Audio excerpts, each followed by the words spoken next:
السلام علیکم ورحمۃ اللہ وبرکاتہ۔ مرکب جاری کی مشق کی طرف آتے ہیں۔ مرکب جاری کسے کہتے ہیں؟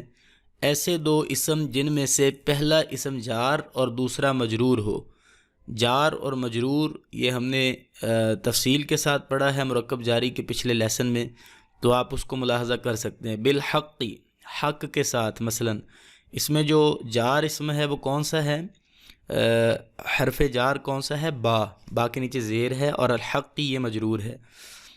الی البیتی، اس میں الا جو ہے حرف جار ہے، البیتی مجرور ہے۔ الی السوقی، الا حرف جار ہے اور السوقی جو ہے وہ مجرور ہے۔ الی الابلی، الا حرف جار ہے، الابلی مجرور ہے۔ الی الارضی، الا حرف جار ہے، الارضی مجرور ہے۔ ان تمام مثالوں میں آپ دیکھیں جو سیکنڈ اسم ہے اس کے نیچے ہمیشہ کسرہ ہی آ رہا ہے۔ یہ کس وجہ سے ہے؟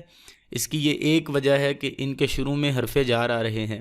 تو حرف جار کون کون سے ہیں یہ ہم نے پچھلی ویڈیو جو ہے مرکب جاری کے سبق والی، اس کو آپ ملاحظہ کریں اور ان کو یاد کرنے کی کوشش کریں۔ جزاک اللہ۔ آگے دیکھیں حروف جارہ سے کیا مراد ہے۔ ایسے حروف جن کی وجہ سے بعد والے اسم پر حرف جر آ جائے، جیسے واللہ والشمس والقمر والعصر والفجر۔ ان تمام مثالوں میں واو جو ہے وہ حرف جار ہے، ٹھیک ہے۔ فی البیتی، فی الکتاب، فی الغرفۃ، فی سبیل اللہ، ان میں فی ہے۔